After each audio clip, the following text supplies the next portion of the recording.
Hello and welcome to Aricosm. Here's another vacation vlog for the records. Essentially, after we finished our tour of the Scottish Highlands and spent a day in Glasgow, we took the train to King's Cross. It conveniently stopped us at platform 9, but apparently they made the platform 9 3/4 landmark at the entrance. I'm so confused. Anyway, the train took 6 fat hours, so we called it a day, but the next day, I solo walked from our Airbnb in Paddington all the way across a plethora of London landmarks. That walk was top tier, and I still think about it, because it made me realize, God, I really want to live in London. Literally, if I had a job that didn't tie me down and gave me enough money, I'd want a flat in London. The food is as diverse as the people who have immigrated here, the architecture looks like my OC World Army, the weather matches my taste for rain and cold. I am enamored. In this vlog, I'll be traveling sometimes solo, sometimes with my brother, sometimes with my sister, my dad, or all of the above, as we vacate to the UK for the very first time. Oh, I have moo and use. You did this. Nothing. All of us have been dying to hit another travel landmark, and I personally wanted to venture into all of London's bits and baubles that I read about, the University of Oxford, which I've read about in a much different way. My favorite book is Babel by R.F. Kuang, and the Warner Bros. Studio Tour, which you will see in just a hot sec. Actually, you'll be seeing my entire trip in just a hot sec, which is totally unfair because I was boggling my brain for weeks on how to go about editing the first video that shall be edited in college.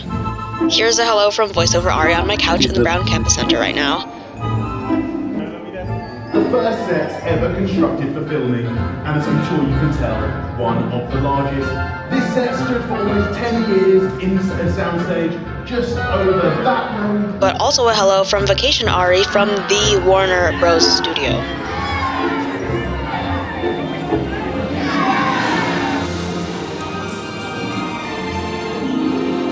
If anyone asks me about the moral implications of my ticket price, like how some of it may go to a certain raging transphobe who may have authored the series of my utmost infatuations, I do acknowledge it.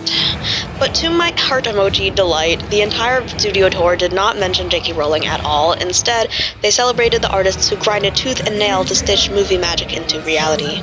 My ticket price is going to set designers, visual development artists, graphic designers, costume artists, runners, set builders, makeup artists, continuity supervisors, sculptors, construction workers, the list goes on.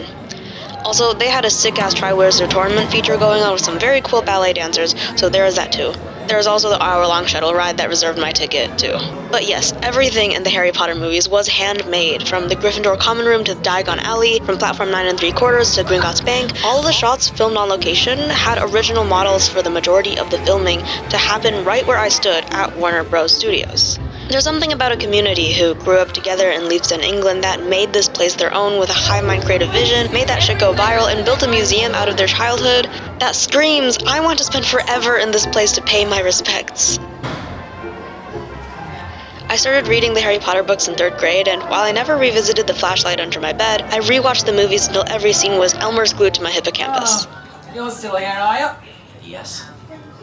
Yes, and I'm grateful way. And then I got into the Marauders fandom, and then my soul slowly left me, all of which is to say, fuck arcade joling, but I fucking love Harry Potter, and what the artists and fans have made it become. At the end of the tour, there's this giant model of Ollivander's wand shop that features a wand box for every person involved in the making of the films. There are over 4,000 boxes. Like, sorry for nerding the fuck out, but my life will be made if I could one day become one of those 4,000 people that made something out of nothing. Sorry, but there is an entire room dedicated to purely concept art. The interaction. So the actor was going to have to touch and climb on the treasure, and we need to understand where he is physically in space. So we go through a process of rotoscoping his physical performance with a computer version of himself. We can then have the treasure interact with him, so it can actually collide with him and bounce off him. We can make it look like his foot is standing on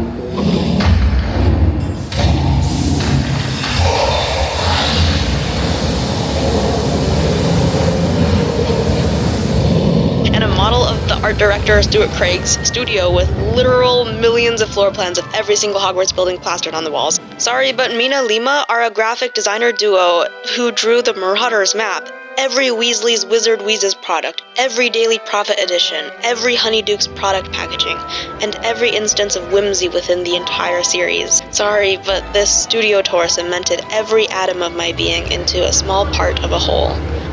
So when we pass here, look there. That's where I was. I was like trying to find a park bench, but they were all full. It was built My in the- childhood wonderland has been unpacked before my eyes, and it only ruined my want to be anything but an artist like this.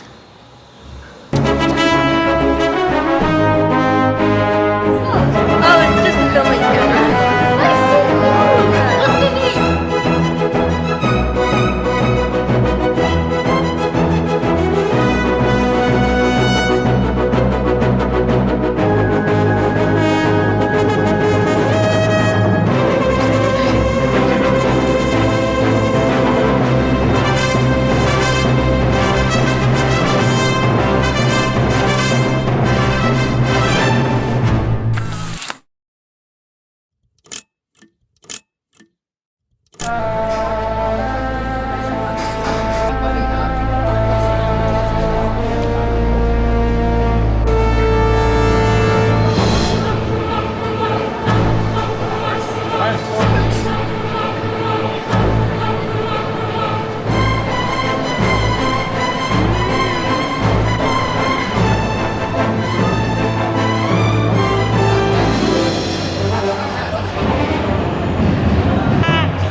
Have a halo.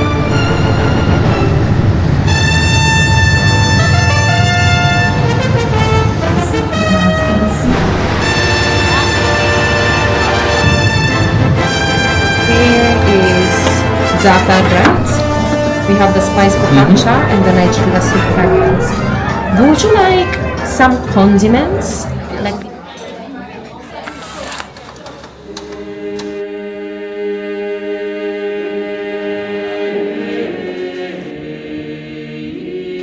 Hello, Oxford, or should I say Oxford University, because Loki, I did not realize that I was literally in Oxford during their open days, which are like open houses of the entire campus, meaning that you can visit like every single college inside of the university and take a tour, and they're like tour guides and everything. Every British kid and their mother is like dragging their souls out to, I mean, it's Oxford, so that was so cool.